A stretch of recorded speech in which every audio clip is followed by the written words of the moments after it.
Information speech 3.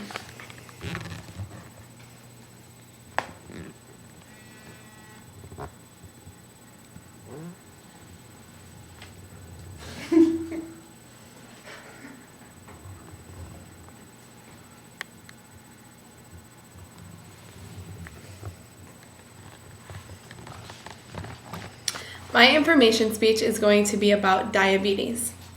First, I want to talk about what diabetes is. It is a group of diseases that have to do with the glucose in your blood and how your body reacts to it and how your body uses it.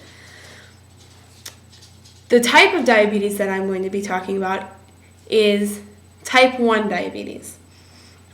Type 1 diabetes is also known as juvenile diabetes. Anybody at any age spectrum can get it. It's common for kids to get it and young adults. I would like to talk to you about what causes diabetes.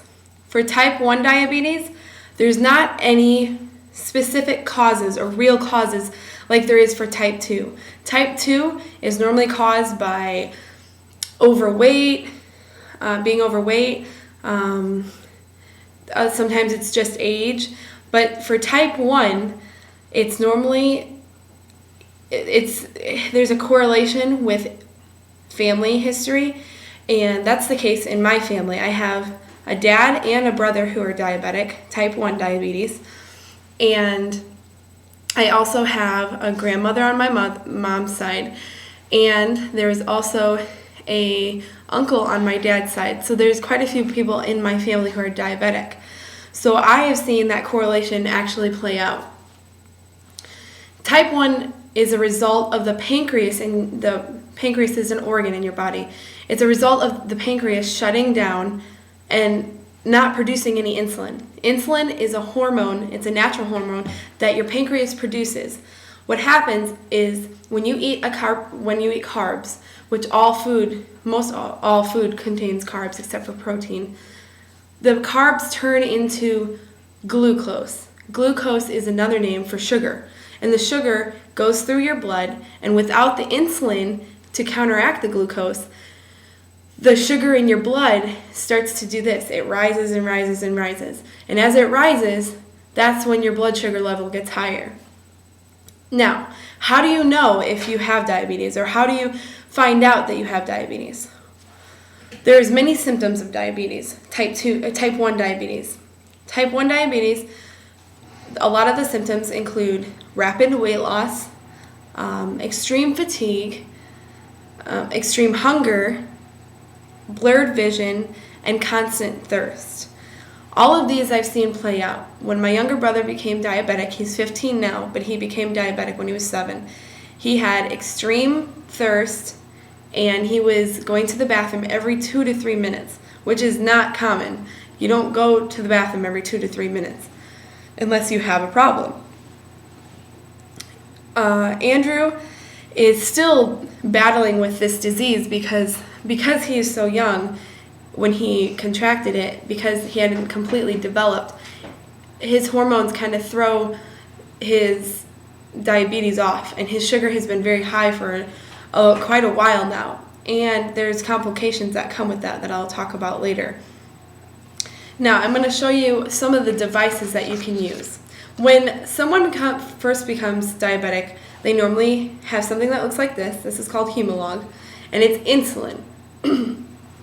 Now, when you first become diabetic, you have to learn how to give yourself an injection, which is a shot. What you do is you take a needle, you put it into the insulin bottle, and this is a little rubber thing right there, and you suck out some of the insulin, however much you need for how much food you have eaten, and you inject it into your stomach normally, because that's where some fatty tissue is. Now, because there's so many advances in technology, they have new things out. One of those new things is the pump. An insulin pump, is a device that looks kind of like a pager. It's about that big, and I don't have my brother's because he's actually sick right now, and I couldn't show it to you, but I'm going to show you some aspects of the pump. If you can imagine a small pager. On the side, it has a little cartridge that has the insulin. Now the pager has a screen, and you type in how many units of insulin you need. How you decide how many units you need is from how much food you eat, and there's a ratio, and your doctor works that out with you. Now, from the pump, it's the insulin pump that looks like a pager. This little thing right here goes into the insulin cartridge, and here is tubing right here. And at the other end, which is right here, this spot goes in to your stomach, which seems a little extreme, but what actually happens is there's this little thing right here that snaps on to this. This is called a site. The site goes on the side of the stomach, and there's a spring-loaded device that pushes the site into the stomach. Now, this part right here is a needle, but around the needle is a rubber device. That rubber device is what actually stays in the skin. The needle itself you take out as soon as you inject it, and you take it out just by squeezing and coming out, and here's the needle. And then the rubber device stays in, and this is adhesive right here. And what happens with the pump is, instead of like a shot where you just have one shot of insulin and it works more naturally, the pump does, because the pump is constantly pushing that insulin into your body like your pancreas would, but the pancreas isn't working, so it doesn't. So moving on, what are some effects of diabetes? Diabetes type 1, once you have it, there isn't really a cure. There are many things that you can do to regulate and be on a system so it really isn't life-altering, but there really isn't a cure. But many long-term effects include loss of eyesight, poor circulation.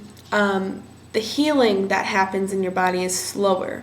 When my dad gets a bruise or a cut, it takes him twice as long to heal as it does if I were to get a bruise or a cut. Also, as I mentioned earlier, the complications that my brother has had from having a prolonged period of time with a high sugar is his thyroid has gone out of whack because of his high sugar, and he has to take thyroid medication now, and many other organs can be affected by diabetes. Now, I'd like to tell you in conclusion a couple myths about diabetes. Some think that insulin is bad. Insulin's not bad. It's a natural hormone, and without it, diabetics could not exist. They would die. Also, that carbohydrates are bad. Carbohydrates are what run your body. If you didn't have carbohydrates, you wouldn't have the sugar that would go through your body and give energy to your cells. Now, lastly, I like to say that diabetes type 1 is a disease, and it is not curable, but it is maintainable. That it can affect someone's life, but if learned to cope with it right, it can be something that is dealt with. Thank you for listening to my speech, and I hope you enjoyed it.